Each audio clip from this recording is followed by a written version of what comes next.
ಆದ್ರೂ ನೀನ್ ಇವತ್ತೇನೋ ಮರ್ತಿದೀಯ ಕಣೋ.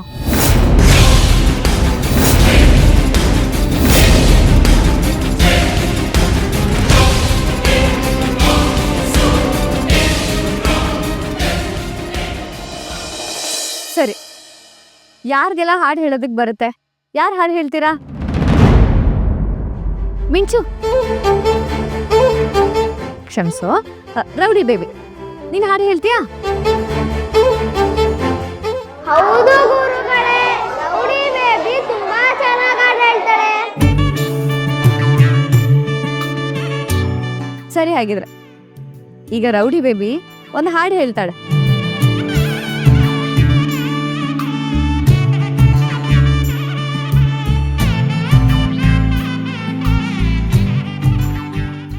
ಯಾರೇ ಕೂಗಾಡಲಿ, ಊರೇ ಹೋರಾಡಲಿ, ನಿನ್ನ ನೆಮ್ಮದಿಗೆ ಭಂಗವಿಲ್ಲ. ಎಮ್ಮೆ ನಿನಗೆ ಸಾಟಿ ಇಲ್ಲ, ಬಿಸಿಲು ಮಳೆಗೆ ಬಿರುಗಾಳಿ ಚಳಿಗಿನಿ ಅಲುಕ್ಕದೆ ಮುಂದೆ ಸಾಗುವೆ. ಅರೆ ಹೊಯ್ ಅರೆ ಹೊಯ್ ಅರೆ ಹೊಯ್ ಅರೆ ಹೊಯ್ ಟ್ರಾ.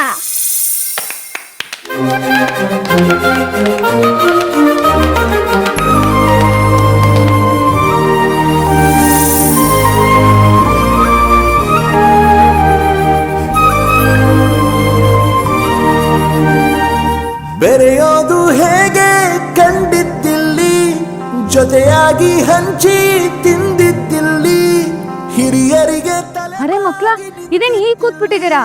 ನಿಮ್ ಗೆಳತಿ ಎಷ್ಟು ಚೆನ್ನಾಗಿ ಹಾಡು ಹೇಳಿದ್ಲು, ಎಷ್ಟು ಚೆನ್ನಾಗಿ ನೃತ್ಯ ಮಾಡಿದ್ಲು. ಎಲ್ರು ಹೀಗಿರ್ಬಾರ್ದು, ಚಪ್ಪಾಳೆ ತಟ್ಟಿ ಪ್ರೋತ್ಸಾಹ ಕೊಡಿ.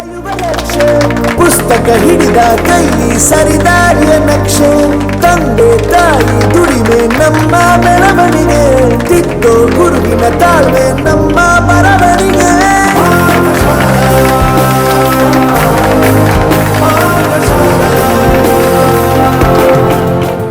ಅಣ್ಣ, ಆದ್ರೂ ನೀನ್ ಇವತ್ತೇನೋ ಮರ್ತಿದೀಯ ಕಣೋ. ನಾನೇನು ಮುರ್ತಿದ್ದೀನಿ ನಿತ್ಯ? ನಿತ್ಯ, ಬೆಳಗ್ಗೆ ಅವ್ನು ಬಂದಾಗ ಮನೆ ಮುಂದೆ ಗಲಾಟೆ ನಡೀತಾ ಇತ್ತಲ್ಲ, ಅದಕ್ಕೆ ಅವ್ನು ಬೇಜಾರಾಗಿರ್ತಾನೆ. ಯಾಕಾಗೆಲ್ಲ ಮರ್ತಿದೀಯ ಅಂತ ನೆನಪಿಸ್ತೀಯ? ಸುಮ್ಮನಿರು. ಹೋಗಮ್ಮ, ಅವ್ನು ಮರ್ತಿಲ್ಲ ಅಂದಿದ್ರೆ ನಮ್ಮಿಬ್ರಿಗೂ ಒಂದೊಂದು ಸ್ಪೂನ್ ಪಾಯಸ ತಿನ್ಸಿರ್ತಿದ್ದ. ಕಣ್ಣು ಮರೆಯಬಹುದು ಕಂದನನ್ನು, ಕರುಳು ಮರೆಯಬಹುದೇ ತನ್ನ ಕೂಸನ್ನು. ಹೇ ನಿತ್ಯ, ನಾನ್ಯಾಕೆ ಮರೀಲಿ? ನಿಮ್ಮಿಬ್ರಿಗೆ ನೆನಪಿದೆಯೋ ಇಲ್ವೋ ಅಂತ ಟೆಸ್ಟ್ ಮಾಡಿದೆ ಅಷ್ಟೇ. ನೋಡಿದ್ಯಾ? ಕಣ್ಣು ಮರೆಯಬಹುದು ಕಂದನನ್ನು, ಕರುಳು ಮರೆಯಬಹುದೇ ತನ್ನ ಕೂಸನ್ನು. ನಿಜ ಮಾಡಿದೆ ನೀನು ಗಾದೆಯನ್ನು, ಅಮ್ಮ, ನನಗೆ ಸಾಕಪ್ಪ, ನೀನು ತಿನ್ನು. ನಿನಗ್ಯಾರು ಸರಿಸಾಟಿ ಇಲ್ಲ ಇನ್ನು. ಅಮ್ಮ ಅಮ್ಮ ಅಮ್ಮ ಅಮ್ಮ. ಇಂಥ ಚಿನ್ನದಂಥ ಫ್ಯಾಮಿಲಿನ ಬಿಟ್ಟು ಹೋಗ್ಬಿಟ್ಟಿಲ್ಲ ಅರ್ಜುನ್. ನನ್ನ ಕೈಯಲ್ಲಿ ದುಡ್ಡಿಲ್ಲ, ಕೆಲಸ ಇಲ್ಲ ಅಂದಮೇಲೂ ಇವ್ರು ತೋರಿಸ್ತಿರೋ ಪ್ರೀತಿಗೆ ಬೆಲೆ ಹೇಗೆ ಕಟ್ಟಲಿ ನಾನು?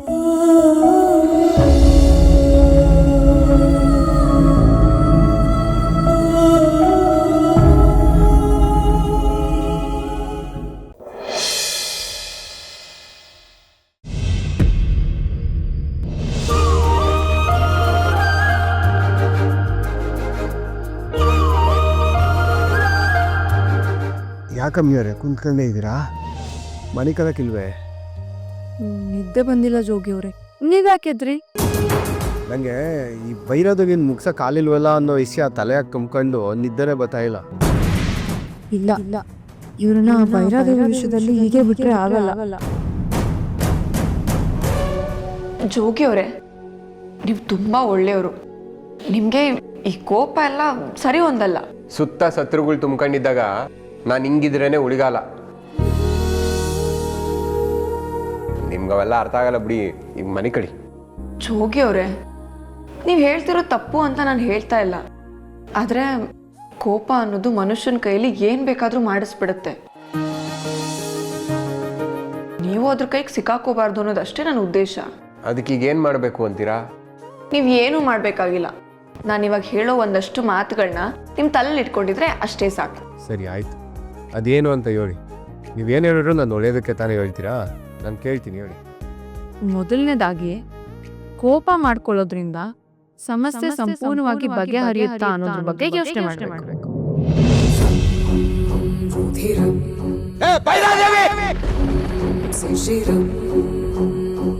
ಏನೋ ಸ್ಯಾನೆ ಯೋಚನೆ ಮಾಡ್ತಾ ಇರಂಗಿದ್ಯಾ? ಏನಾಯ್ತು?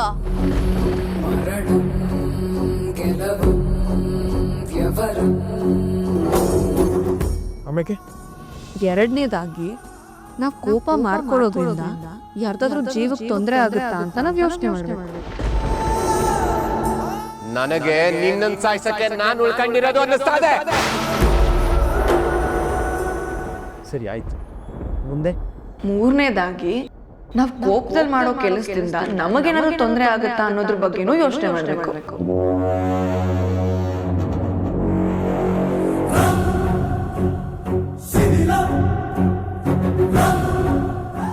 ಆಯ್ತು ಅಮ್ಮಿ, ಮುಗೀತೆ. ಇನ್ನೂ ಇದೆ, ಕೇಳಿ.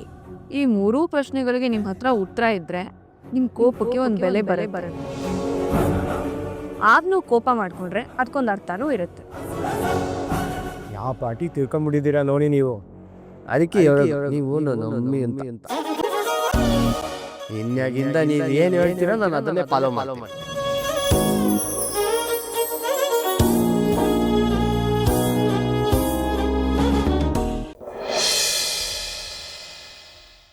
ಶಿವ, ಇದೇನು ಮಾಡಿದೆ? ಮಾತಿಗೆ ಶಾಪವೇ. ಅನಾಹುತವಾಗುತ್ತದೆ. ಈ ಶಾಪವನ್ನು ಹಿಂದೆ ತೆಗೆದುಕೋ ಶಿವ. ಮಹಾದೇವ, ಇದೇನು ಮಾಡಿದಿರಿ? ಮನುಷ್ಯರಾಗಿ ಮತ್ತೆ ಹುಟ್ಟು ಎನ್ನುವ ಶಾಪವೇ. ನಿಮ್ಮ ಪಾರ್ವತಿಗೆ, ನಿಮ್ಮ ದೇವಿಗೆ ಶಾಪ ನೀಡಿದ್ದೀರೆ. ಶಪಿಸುವಂತಹ ದೊಡ್ಡ ಅಪರಾಧ ನಾನೇನು ಮಾಡಿದೆ ಸ್ವಾಮಿ? ವೇದ ಪಾಠಗಳಲ್ಲಿ ಗಮನ ಸ್ವಲ್ಪ ಅತ್ತತ್ತ ಹೋಗಿದ್ದು, ಕೈಲಾಸವನ್ನೇ ಮರೆತು ಭೂಮಿಯಲ್ಲಿ ಜನಿಸುವಷ್ಟು ದೊಡ್ಡ ತಪ್ಪೆ. ಹೌದು ಪಾರ್ವತಿ, ತಪ್ಪು.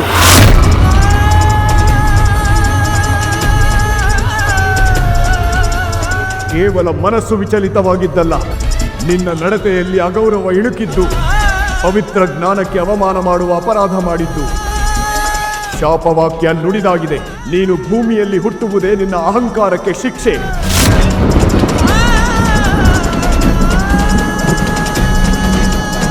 ಈ ಕೈಲಾಸ, ನೀನು ಆದಿಶಕ್ತಿ ಎಂಬ ಸತ್ಯ, ಇಲ್ಲಿಯ ನಿನ್ನ ಜೀವನ ಎಲ್ಲವೂ ನಿನ್ನ ಸ್ಮೃತಿಯಿಂದ ಮರೆಯಾಗುತ್ತದೆ.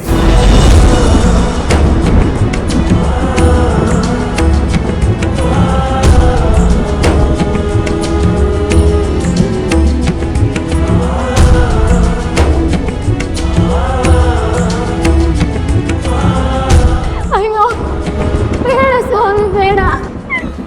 ನನ್ನ ಕೈಲಾಸ, ನನ್ನ ಮಕ್ಕಳು, ನನ್ನ ಶಿವಗಣಗಳನ್ನು ಬಿಟ್ಟು ನಾಡು ದೂರ ಹೋಗಬೇಕೆ?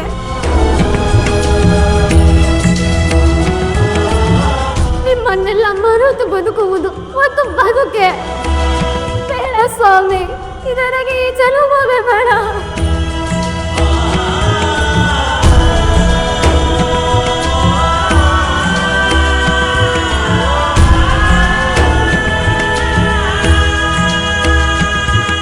ನಾನು ನಿಮಗೆ ಅಗೌರವ ತೋರಿಸಲಿಲ್ಲ ಸ್ವಾಮಿ.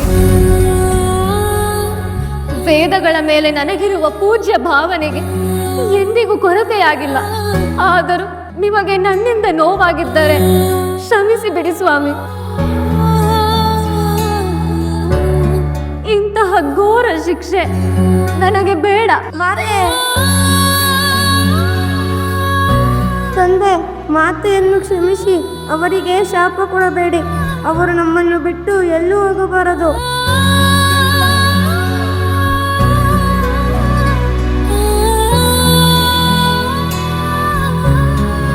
ತಂದೆ, ಇದು ಅನ್ಯಾಯ.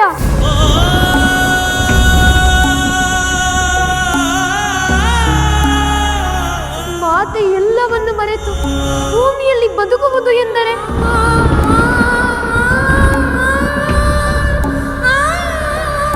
ಅದನ್ನು ಕಲ್ಪಿಸಿಕೊಳ್ಳಲು ನಮಗ್ಯಾರಿಗೂ ಸಾಧ್ಯವಾಗುತ್ತಿಲ್ಲ ತಂದೆ.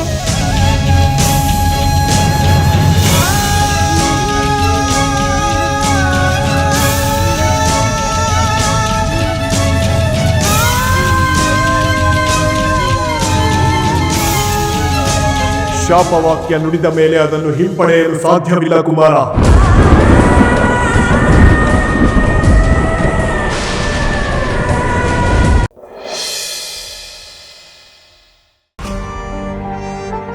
ರೀ ತಿಂಡಿ ರೆಡಿ ಆಗಿದೆ, ಬಂದು ತಿನ್ನಿ. ಓ ಮನೋಜ, ರೋಹಿಣಿ, ಶ್ರುತಿ, ರವಿ, ಬೇಗ ಬನ್ನಿ ತಿಂಡಿ ತಿನ್ನೋಣ. ಯಾಕೆ ಮೀನಾ ಸೂರ್ಯನ ಕರಿ ಅಲ್ವಾ?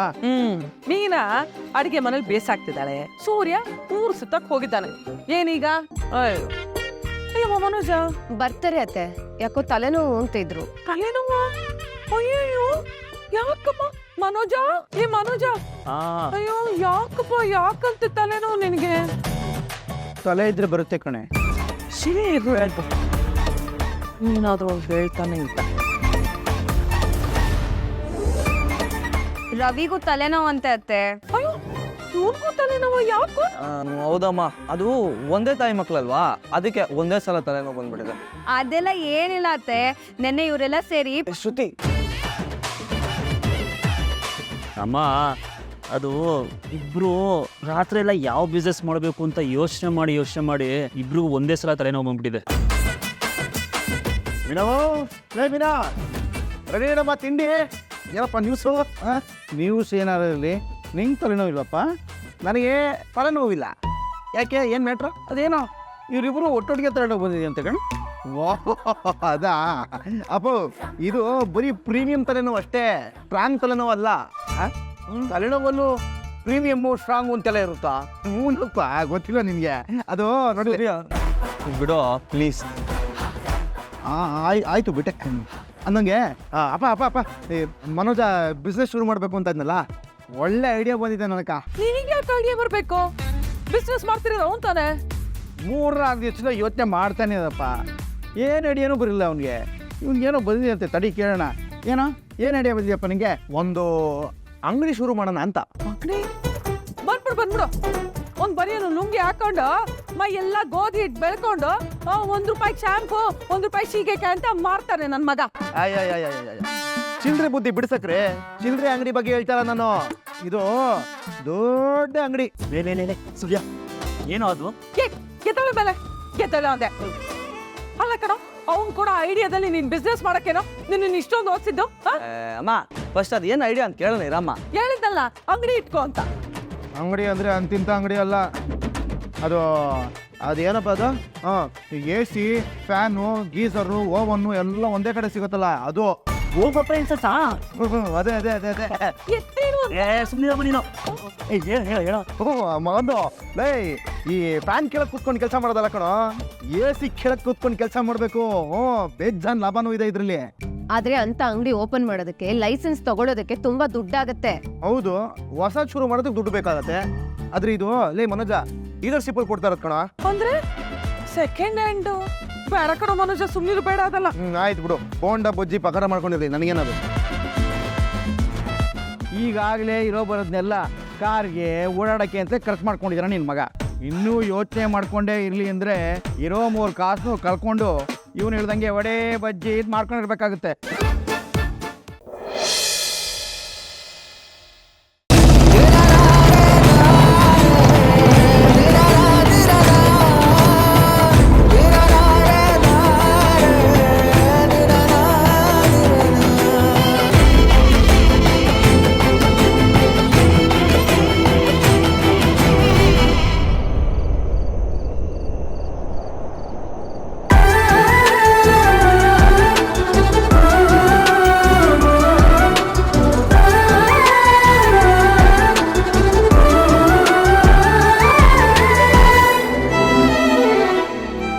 ಸಾಹೇಬ್ರೆ, ಇಲ್ಲಿಗೆ ಯಾಕೆ ಕರ್ಕೊಂಬಂದ್ರಿ?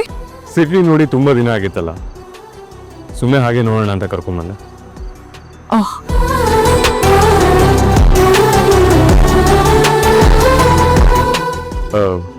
ಭೂಮಿ, ಈ ಕಾಂಟ್ರಾಕ್ಟ್ ಮ್ಯಾರೇಜ್ ಬೇಡ ಅಂತ ನಿರ್ಧಾರ ಮಾಡಿದ್ಯಾ? ಇಲ್ವಲ್ಲ. ಮತ್ ಯಾಕೆ ಅವಾಗ ಇದು ಸಾಕು ಇದು ಸಾಕು ಇದು ಸಾಕು ಅಂತೀಯ? ನೀನ್ ಹಾಗಂದಾಗೆಲ್ಲ ನನ್ನ ಹಾರ್ಟ್ ಚಿಪ್ತ ತರ ಸ್ಪೀಡಾಗಿ ಓಡ್ತಿದೆ ಭೂಮಿ. ನನ್ನ ಲೈಫಲ್ಲಿ ನಾನು ಸುಳ್ಳು ಹೇಳಿದವನೇ ಅಲ್ಲ, ಮೊದಲನೇ ಸರಿ ಸುಳ್ಳು ಹೇಳಿದ್ದೀನಿ. ನಾನು ಸುಳ್ಳು ಹೇಳಿದೀನಿ ಅಂತ ಗೊತ್ತಾಗಿ ನಾನು ಸುಳ್ಳ ಅನ್ನೋದು ಪ್ರೂವ್ ಆದ್ರೆ ನನ್ ತಲೆ ಎತ್ಕೊಂಡು ಓಡಾಡೋದಕ್ಕಾಗಲ್ಲ ಭೂಮಿ. ಮಾತು ಮನೆ ಕೆಡಿಸ್ತು ಅನ್ನೋ ಗಾದೆ ಇದೆ ಸಾಹೇಬ್ರೆ, ಆದ್ರೆ ನಾನು ಮಾತು ಕೊಟ್ಟಿದ್ದೀನಿ. ನಿಮ್ಮ ಮನೆ ಮನಸ್ಸು ಎರಡನ್ನೂ ಕೆಡೋದಕ್ಕೆ ನಾನು ಬಿಡೋದಿಲ್ಲ. ನೀನ್ ಇಲ್ಲಿ ಹೀಗೆ ಹೇಳ್ತೀಯ, ಮನೆಗೆ ಹೋದ್ಮೇಲೆ ಬೇರೆನೇ ಮಾತಾಡ್ತೀಯ.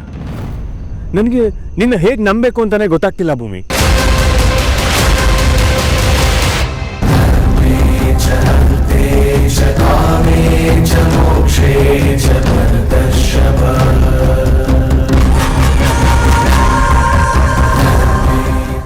ಇದನ್ನ ನೀವು ನನ್ನ ಕಾಂಟ್ರಾಕ್ಟ್ ಬೇಸ್ ಮೇಲೆ ಕಟ್ಟಿರ್ಬೋದು. ಇನ್ನು 11 ತಿಂಗಳಿಗೆ ಇದು ಪ್ರಯೋಜನ ಇಲ್ಲದೆ ಇರೋ ದಾರ ಆಗ್ಬಹುದು, ಯಾವುದೋ ಹರಳಿ ಕಟ್ಟೆಯಲ್ಲಿ ನೇತಾಡ್ಬಹುದು, ಅಥವಾ ದೇವ್ರ ಫೋಟೋಗೆ ಆಭರಣ ಆಗ್ಬಹುದು.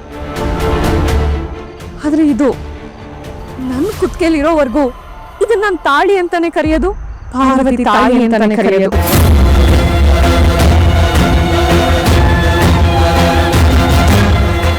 ತುಂಬಿರೋ ಜೇಬು, ಓಡಾಡೋ ಕಾರು, ಮೈ ಮೇಲಿರೋ ಚಿನ್ನ ಗಂಡಿಗೆ ಮರ್ಯಾದೆ ತಂದ್ಕೊಟ್ರೆ ಒಂದು ಹೆಣ್ಣಿಗೆ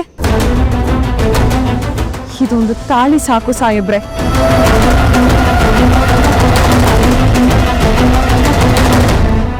ನೋಡೋ ಜನ ಮರ್ಯಾದೆ ಕೊಡೋದಕ್ಕೆ ಗಂಡಿನ ಶ್ರೇಯಸ್ಸು, ಗಂಡನ ಆಯಸ್ಸು ಎರಡನ್ನೂ ಭದ್ರ ಮಾಡೋ ಮಂಗಳ ಸೂತ್ರ ಸಾಹೇಬ್ರೆ ಇದು.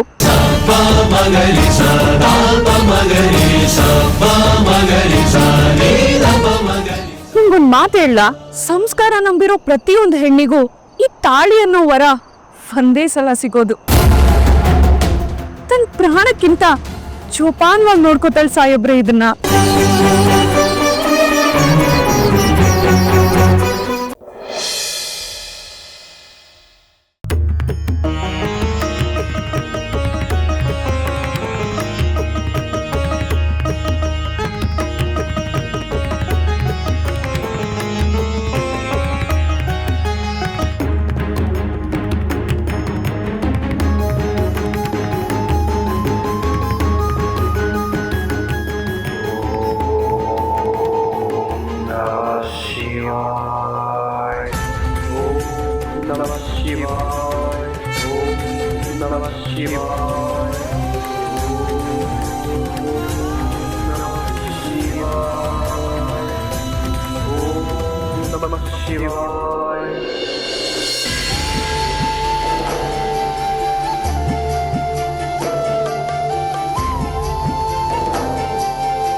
ನನ್ನ ಮಗ ಜಮದಗ್ನಿಯನ್ನು ಇನ್ನೂ ಹೆಚ್ಚಿನ ವಿದ್ಯಾಭ್ಯಾಸಕ್ಕಾಗಿ ಭೃಗುಮುನಿಯ ಆಶ್ರಮಕ್ಕೆ ಕಳುಹಿಸುತ್ತಿದ್ದೇನೆ.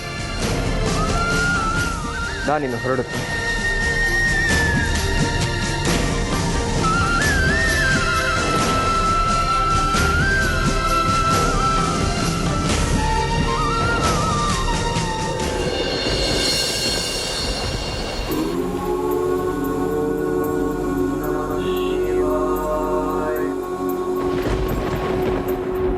जगदीश सुधीश भवेश विभो परमेश परात्पर भूतपिता प्रणतं पतितं हतबुद्धिबलं जनधारण तारयतापितकम् गुणहीन सुदीन मलिन मदिं त्वयि मातरिदादरि चापरति तमसारथ सावित बुद्धिविनं जनधारण तारयतापितकम्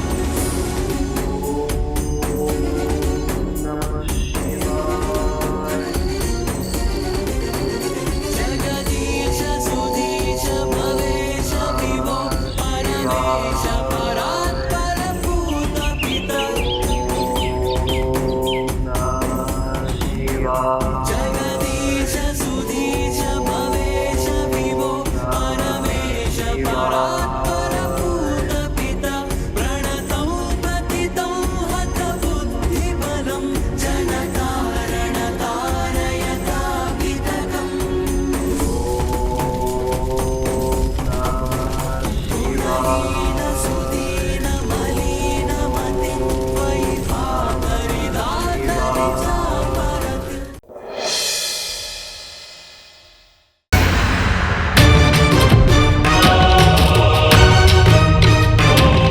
ವಿಭೀಷಣರೇ, ಯಾಕೋ ನಿಮ್ಮಲ್ಲಿ ಆತಂಕ ಕಾಣಿಸ್ತಾ ಇದೆಯಲ್ಲ? ಹೌದು ಸಿದ್ಧಲಿಂಗ, ಇದು ಸಾಮಾನ್ಯ ವಿಚಾರವಲ್ಲ. ಯಾವುದ್ರ ಬಗ್ಗೆ ಹೇಳ್ತಾ ಇದ್ದೀರಾ? ಈಗಷ್ಟೇ ಅಗ್ನಿಜ್ವಾಲ ಬಗ್ಗೆ ಸುಮುಖಿ ಮಾತಾಡಿದ್ದನ್ನು ಕೇಳಿಸಿಕೊಂಡೆ ಅಲ್ವಾ? ಹೌದು. ಈ ಅಗ್ನಿಜ್ವಾಲ ಸಾಮಾನ್ಯ ಮಾಂತ್ರಿಗಳಲ್ಲ. ಅವಳನ್ನು ದುರ್ಮುಖಿ ಗುರುವಾಗಿ ಪಡೆದು ಬಿಟ್ಟರೆ ದೊಡ್ಡ ಅನಾಹುತವೇ ಆಗುತ್ತದೆ. ಈ ಅಗ್ನಿಜ್ವಾಲ ಯಾರು ವಿಭೀಷಣರೇ? ಅವಳ ಹಿನ್ನೆಲೆ ಏನು? ಅವಳು ಶತಮಾನಗಳಿಂದ ಬದುಕುತ್ತಾ ಇರೋ ಕ್ಷುದ್ರ ಶಕ್ತಿಗಳ ಸರ್ವಸ್ವವನ್ನು ಸಾಧಿಸಿ ಅರಗಿಸಿಕೊಂಡಿರೋ ಮಹಾನ್ ಶಕ್ತಿಶಾಲಿ ಮಾಂತ್ರಿಕಳು.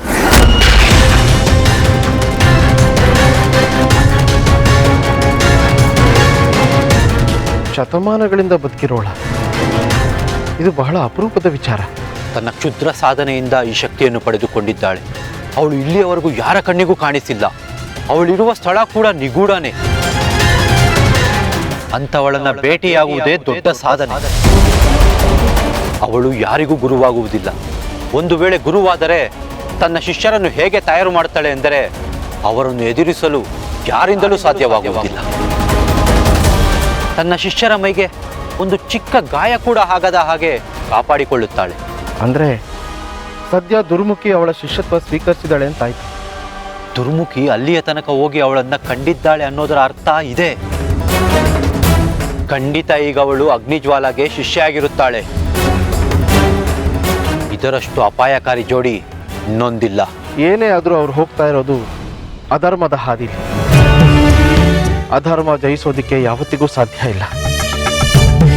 ಮೇಲ್ನೋಟಕ್ಕೆ ಅವರು ಜಯಗಳಿಸಿದ ರೀತಿ ಕಾಣಿಸ್ಬಹುದು, ಆದರೆ ಧರ್ಮ ಯಾವತ್ತಿಗೂ ಗೆಲ್ಲೇಬೇಕು, ಗೆಲ್ಲುತ್ತೆ.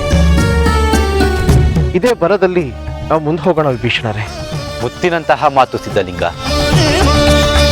ಪರಿಸ್ಥಿತಿ ಎಷ್ಟೇ ವಿಷಮ ಸ್ಥಿತಿಯಲ್ಲಿದ್ದರೂ ಅದನ್ನು ಪ್ರತಿ ಬಾರಿ ಸಾವಧಾನವಾಗಿ ನಿಭಾಯಿಸುತ್ತೀಯಲ್ಲ.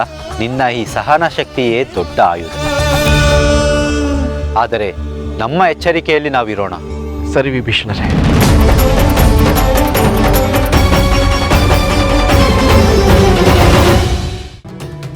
ಅಭ್ಯಾಸ ಚೆನ್ನಾಗಿಲ್ದೇ ಇದ್ರೆ ಏನಾಗುತ್ತೆ? ಆಗ ಒಂದು ಗಳಿಗೆ ಕೂಡ ಇನ್ನೊಬ್ಬರ ಶರೀರದಲ್ಲಿ ಇರೋಕ್ಕೆ ಆಗೋದಿಲ್ಲ. ಹಾಗಿದ್ರೆ ಈ ಅಭ್ಯಾಸ ಚೆನ್ನಾಗಾಗ್ಬೇಕು ಅಂದ್ರೆ ಏನ್ ಮಾಡ್ಬೇಕು? ನಾನು ನಿನಗೆ ಪರಕಾಯ ಪ್ರವೇಶದ ಮಂತ್ರವನ್ನು ಉಪದೇಶ ಮಾಡ್ತೇನೆ. 5 ಲಕ್ಷ ಬಾರಿ ನಾನು ಹೇಳ್ಕೊಡೋ ಮಂತ್ರವನ್ನ ಅಭ್ಯಾಸ ಮಾಡಬೇಕು. ಆಗಷ್ಟೇ ಪರಕಾಯ ಪ್ರವೇಶ ಸಿದ್ಧಿಯಾಗುತ್ತೆ.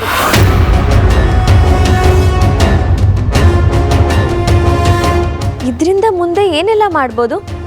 ಸತ್ತ ದೇಹದೊಳಗೆ ನಿನ್ನ ಆತ್ಮವನ್ನು ಕಳಿಸಬಹುದು. ಏನು ಬೇಕಾದರೂ ಮಾಡಬಹುದು. ಒಂದು ವೇಳೆ ಪ್ರಾಣ ಇರೋ ಶರೀರದೊಳಗೆ ಹೋಗೋ ಅಭ್ಯಾಸ ಆಯ್ತು ಅನ್ಕೋ, ಆಗ ಶಕ್ತಿಯನ್ನ ವಿವರಿಸೋದಕ್ಕೂ ಸಾಧ್ಯವಿಲ್ಲ. ಪ್ರಾಣ ಇರುವ ಶರೀರದೊಳಗೆ ಹೋಗೋದನ್ನು ನನಗೆ ಹೇಳ್ಕೊಡ್ತೀರಾ ಗುರುಮಾತೆ? ನಿನ್ನ ಆಸಕ್ತಿಗೆ ಮೆಚ್ಚಿದೆ. ಬಾ ನನ್ನ ಜೊತೆ ತೋರಿಸ್ತೀನಿ.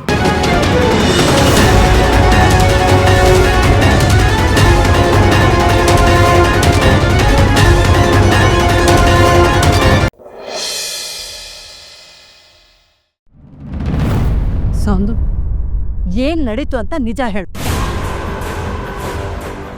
ಅಮ್ಮ, ನಾನು ಹೇಳ್ತೀನಿ.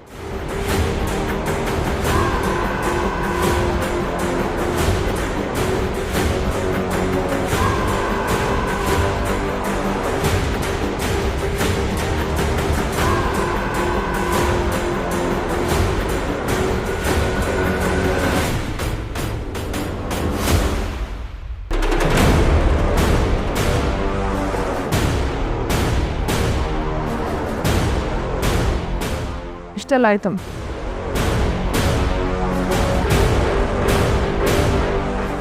ಮತ್ತ್ಯಾಕೆ ವಿಶ್ವ ಅವರು ವಿಕ್ರಮ್ ಕಡೆಯವ್ರು ನನ್ನ ಹೊಡೆದ್ರು ಅಂತ ಹೇಳಿದ್ರು? ನನಗೊಂದು ಅರ್ಥ ಆಗ್ತಿಲ್ಲ. ಎಲ್ಲ ವಿಚಿತ್ರವಾಗಿದೆ.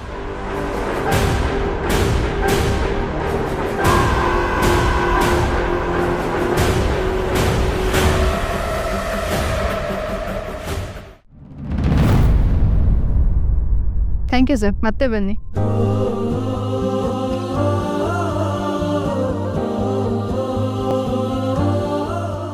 ಸರ್ ಬಿಲ್ ಇದರಲ್ಲೇ ಹಾಕಿದ್ದೀನಿ, ತಗೊಂಬಿಡಿ.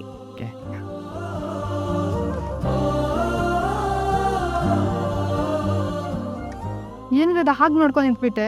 ನೋಡ್ದಾ ವ್ಯಾಪಾರ ಎಷ್ಟು ಚೆನ್ನಾಗಿ ನಡೀತಾ ಇದೆ ಅಂತ? ಅದು ನಮಗೂ ಆಶ್ಚರ್ಯ ಆಗ್ತಿರೋದು. ಆಶ್ಚರ್ಯನು ಬೇಡ ವೇದ, ಕಸ್ಟಮರ್ಸ್ಗೆ ಅಂಗಡಿ ತುಂದಾಗೆ ಇರಬೇಕು ಅಷ್ಟೇ. ನಾವು ವೆರೈಟಿ ಆಫ್ ಥಿಂಗ್ಸ್ ಇಟ್ಟರೆ ಮತ್ತೆ ನಾವು ದುಡ್ಡು ಎಣಿಸೋದಕ್ಕೆ ಮಿಷಿನೇ ಇಡಬೇಕಾಗತ್ತೆ. ಆ ದಿನ ಬೇಗ ಬರಲಿ ಅಂತ ನಾನು ಕೃಷ್ಣನ ಹತ್ರ ಕೇಳ್ಕೊತೀನಿ.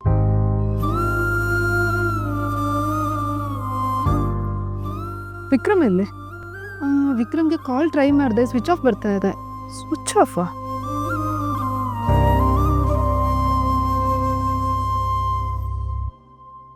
The number you're calling is switched off right now. Please try later.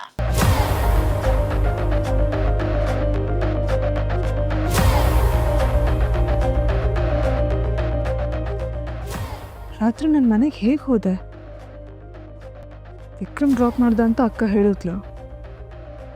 ಅಲ್ಲ, ಆದರೆ ಅಷ್ಟೊತ್ತರಲ್ಲಿ ವಿಕ್ರಮ್ ಹೇಗೆ ಬಂದ? ಎಲ್ಲ ಸಿಕ್ಕಾಬಿಟ್ಟು ಕನ್ಫ್ಯೂಸ್ ಆಗ್ತಿದೆಯಪ್ಪ. ಲಿಖಿತ, ನಂಗೆ ಸ್ವಲ್ಪ ಕೆಲಸ ಇದೆ, ಹೊರಗಡೆ ಹೋಗಿ ಬರ್ತೀನಿ. ನೀನು ಅಂಗಡಿ ನೋಡ್ಕೋತೀಯಲ್ಲ? ಹಾಂ ಸರಿ.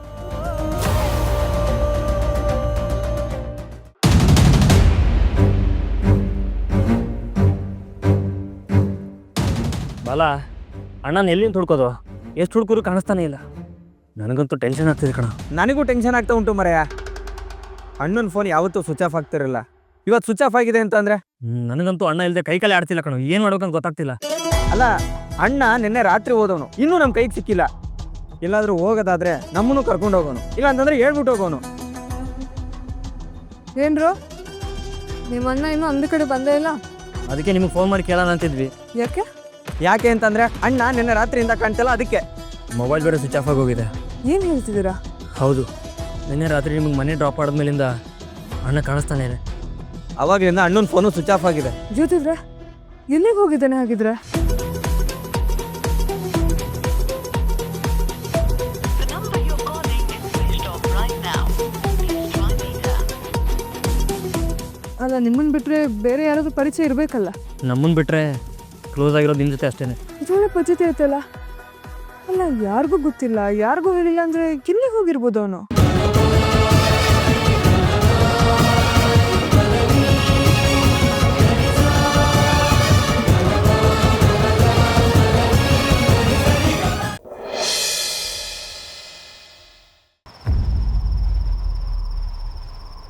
ನಿನ್ನ ಬಣ್ಣದ ಮಾತನ್ನ ನಂಬ್ತೀನಿ ಅಂತ ಅಂದ್ಕೊಂಡಿದೀಯಾ?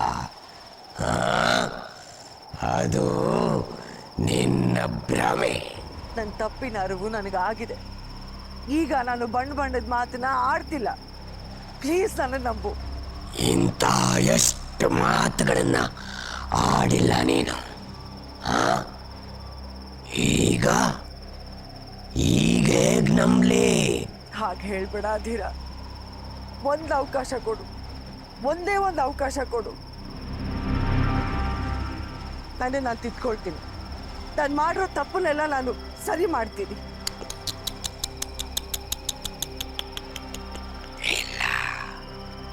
ಇಲ್ಲ, ನನಗೆ ನಿನ್ನ ಮೇಲೆ ನಂಬಿಕೆ ಬರೋದಿಲ್ಲ. ಮತ್ ಯಾಕೆ ನನ್ನನ್ನು ಕರಿತಿದ್ದೆ? ಮತ್ ಯಾಕೆ ಬಾ ಅಂತ ಕಾಡ್ತಿದ್ದೆ? ನಿನಗೂ ಏನೋ ಬೇಕಾಗಿದೆ ಅಂತ ಅನ್ಸುತ್ತೆ, ಅದಕ್ಕೆ ತಾನೇ ಬಂದೆ.